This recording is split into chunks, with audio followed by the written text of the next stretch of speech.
सच्चिदानंद सदगुरु साईनाथ महाराज की जय। ओम साई राम। मित्रों, आज का ब्लॉग आप सभी हमारे साईं परिवार के लिए विशेष लाभकारी और कल्याणकारी है, क्योंकि आज के ब्लॉग में हम अपने साईं परिवार के लिए बहुत ही विशेष उपाय लेकर के आए हैं। बहुत सारे हमारे साईं परिवार हैं, बहुत सारे ऐसे परिवार हैं जो कहते हैं कि गुरुजी बहुत सालों से हम पूजा कर रहे हैं, बहुत सारी विधि कर रहे हैं, लेकिन हमारी मनोकामनाएं नहीं पूरी हो रही हैं।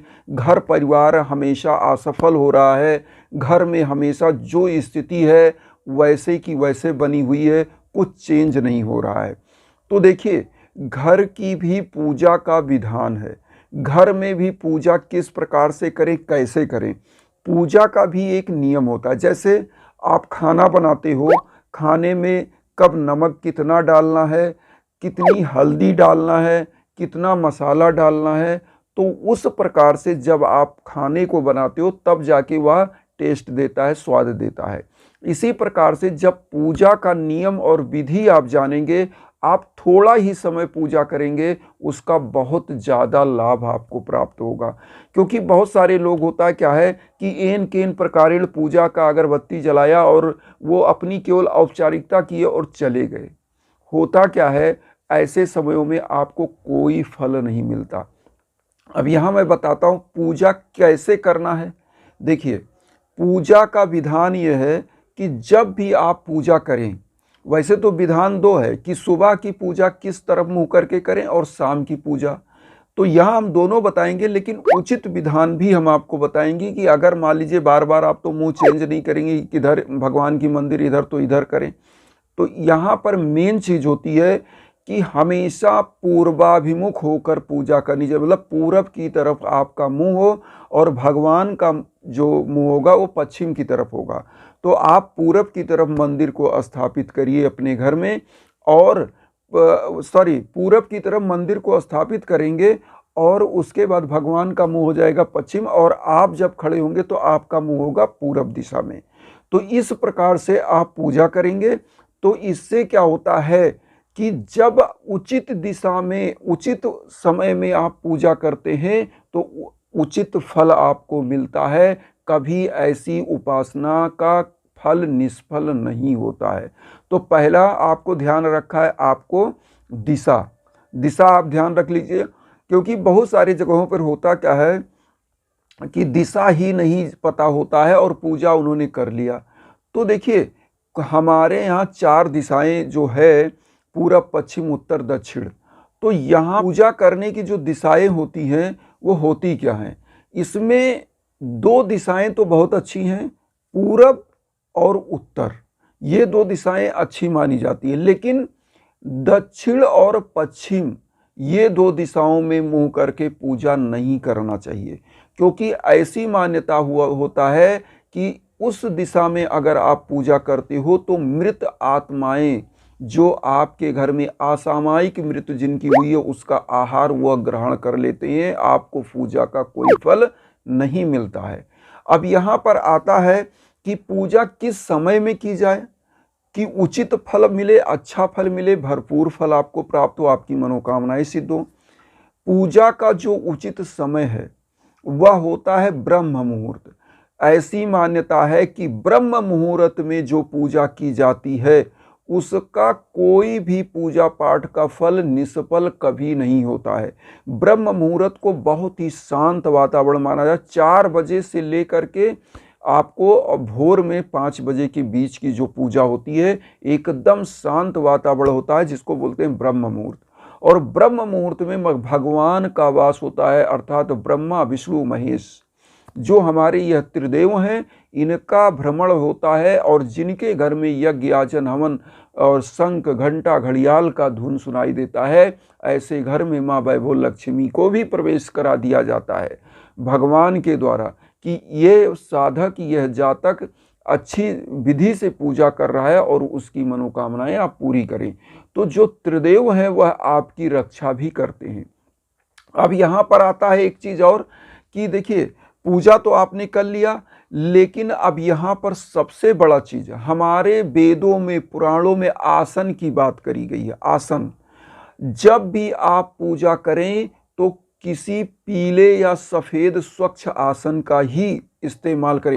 कभी भी जैसे ज़मीन में आप नंगे खड़े हो गए, ज़मीन में ऐसे ही आप बैठ के पूजा कर रहे हैं, तो होता क्या है, आपके शरीर में एक ऊर्जा बनती है। ऊर्जा क्या होती है, उसका आवेश पृथ्वी में उतर जाता है, आपके शरीर का आवेश, इसी को कहते हैं पृथ्वीकरण।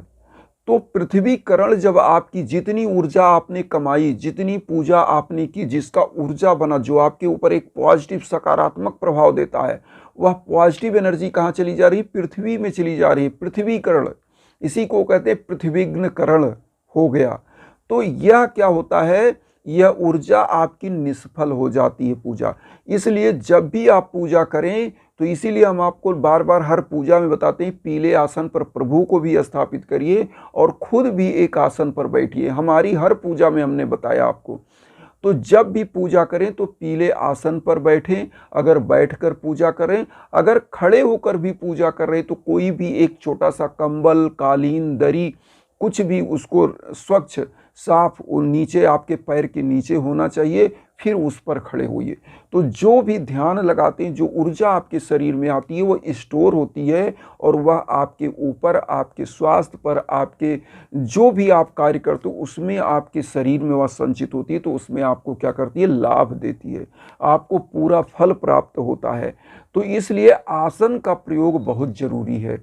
अब यहाँ पर आता है, पूजा करने के बाद बहुत सारे लोग क्या होता है कि पूजा तो करते हैं, मान लीजिए भोर में जग गए और पता चला कि पूजा कर लिया, सब कुछ कर लिया और ठंडक लगा, कंबल ओढ़ के फिर सो गए। तो पूजा करने के बाद सोना नहीं चाहिए। पूजा करने के बाद सोने का जो विधान है, उससे क्या होता है कि आपकी ऊर्जा निष्फल हो जाती है, आप जितना कर्म किया वह सब जाया चला गया। इसलिए पूजा करने के बाद सोना नहीं है।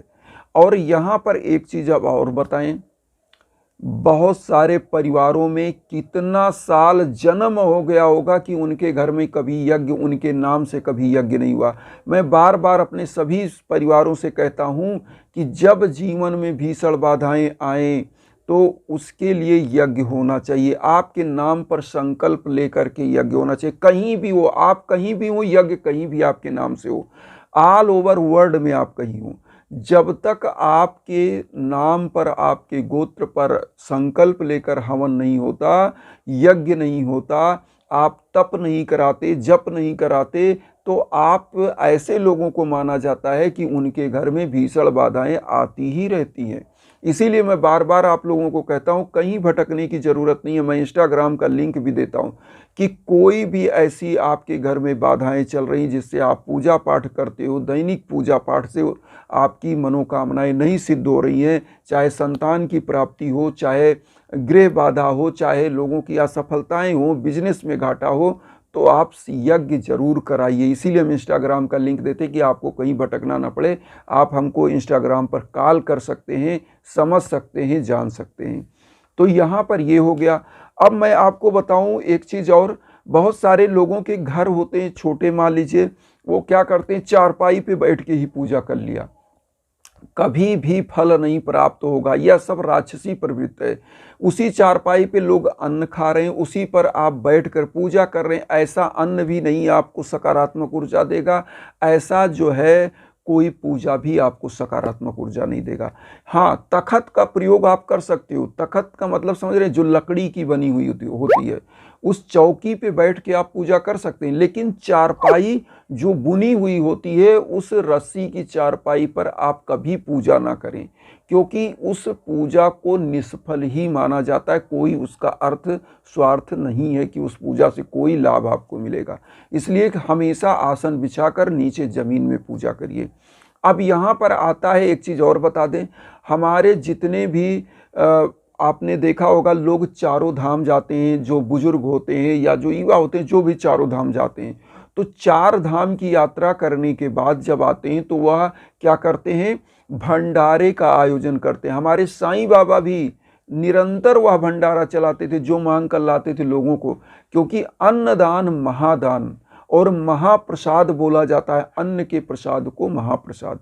तो अन्न का जब आप दान करवाते हैं, लोगों को भोजन करा के, भंडारा करा के खिलाते हैं, कोई भी पूजा आप कर रहे हैं संकल्प के साथ, तो पहला काम आपका क्या होता है कि आप लोगों के लिए भंडारा करवाइए। लोगों की मनोकामनाएं, निरंतर आपकी मनोकामनाएं पूरी होंगी।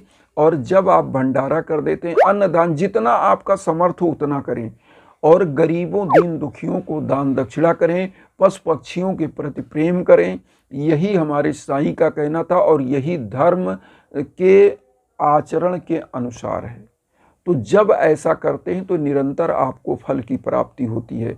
इसलिए इन चीज़ों को ध्यान रखकर ही पूजा करें और फिर देखें आपका परिवार कैसे निरंतर वृद्धि विकास करता है। तो वसुधैव कुटुंबकम की जो भावना हम लेकर चल रहे हैं, उसमें आप सभी लोग अपना आशीर्वाद चैनल को सब्सक्राइब करके दीजिए और उन साईं भक्तों तक वीडियो को जरूर शेयर करिए जो किन्हीं कारणों से कष्ट में, दुख में।